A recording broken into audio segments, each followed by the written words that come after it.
right, that's our background on Kesha. Let's dive into this album, shall we? I have the Wikipedia page pulled up on it, and we can always go to our. I mean, let's.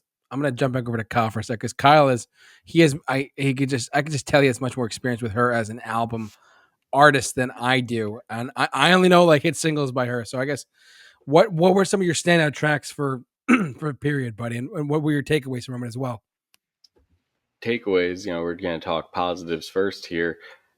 The thing this album does well is when she goes to those more return to form style tracks of more of her early days of writing like fun dance pop music.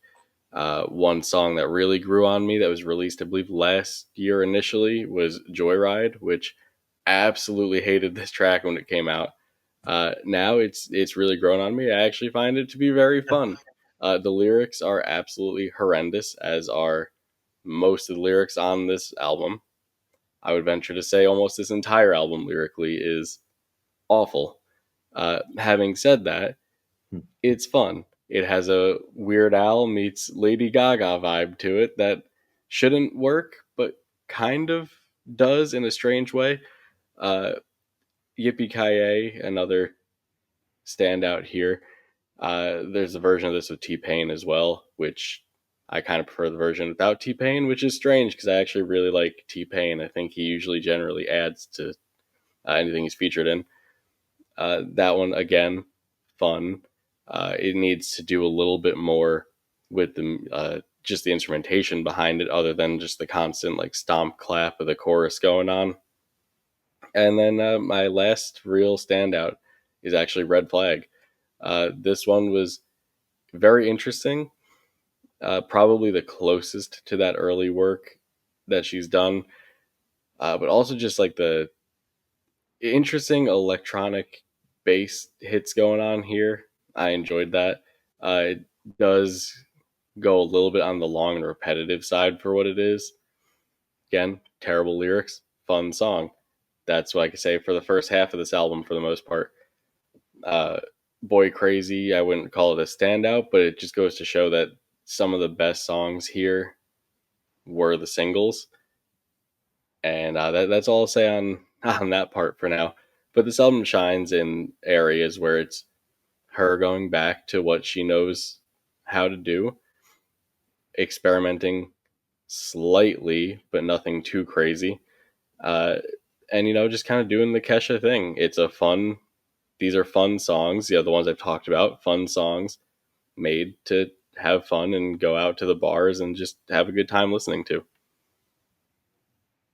Yeah, I'm in a. I'm gonna let Mike go last because I have a lot to say here too, buddy. I'm sorry. um, I have. I mean, like I said, I never listened to Kesha album. I've never listened to like any of her albums. So I was going in like completely blind in a sense with coming where she was coming from and stuff like that as far as albums go. But I mean, to I agree with you to some extent, my friend. With I agree with you actually 100%, on the fact of that this is more, I think, more club music driven than lyrically, because the lyrics on nearly all of these, I almost had to stop my car, pull over, and look at the lyrics because like, what the hell am I listening to? I was actually intrigued about how bad and cringy the lyrics were. I mean, there's no defending it. But And that being you don't go to Kesha for great lyrics, but I feel like no, this of album course not. more than others have been, especially given she's not the the young person she was when she put out those first 2-3 albums. Actually, a fair point. I do agree with you on that. It's just, and I agree with you. You don't go to her music for lyrics. You go to for like you go to the club. You want to dance around at a bar or even a huge club banger anthem like that. I could see like Boy Crazy or Yippee Ki or even Joyride just being played in clubs and just being people going crazy, getting drunk, and I could just see it on my mind. And I'm like, oh my god! But at the same time, you just don't go for the you. In this case, if I were to recommend this album to anyone, I always say ignore the lyrics and just listen to the instrument. I almost wish releases a second album with just the instrumentation, like just the actual music behind it, like the club beats and things like that, because that would be pretty cool.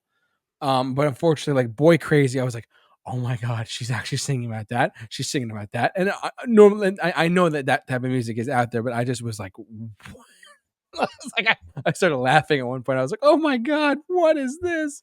Um, I literally had to stop what I was doing. Like, did she just say that? Did she just say that? I'm just not in that world. I mean, as an artist though, like this was a trip though for me, man. You talk about periods. I was having a mind freeze every other song. It was going crazy.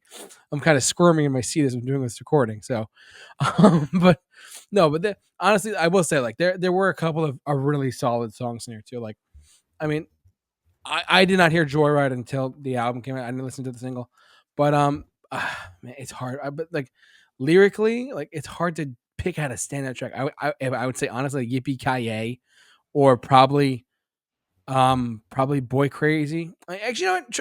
Cathedral has its moments. It's like very emotionally driven. A lot there. Like this is the last track on the standard edition, not the deluxe edition. But Cathedral has its moments there where I was like, oh, she's actually talking like from the heart and stuff like that, which or even too hard for that matter. But just as a lot of hit and miss on here for sure. But overall, I mean, it's if you're into this type of music where it's just club banging, like no lyrics, no deep lyrical meaning. That's what I was trying to say. Forgive me. No deep lyrical meaning behind it. This is totally your thing. If you want to go out and have a great time, like go in your car, go on the highway, go to a club, this is the kind of music to listen to. Is it my cup of tea? It has to grow on me a while to get to that point. But needless to say, though, I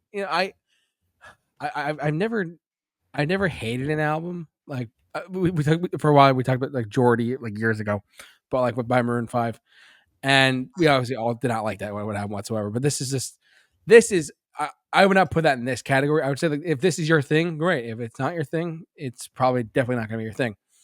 But no, it's a solid dance pop album, but lyrically, it is just it threw me off a lot there. So again, as someone who just doesn't live in that world, it's just not my thing. But other than that, I will say I enjoy the instrumentation. Though. Like I said it before, I'm repeating myself at this point. You could see club people like DJs at clubs pulling out a couple of these tracks and be like, "Yeah, let's go to this track, go to this track, put on Joyride, put on Boy Crazy, put on Yippee Ki and you'll have a great time at the club. You don't care about the lyrics because you're just listening to the song, the music behind it. So that's kind of where I'm at with that.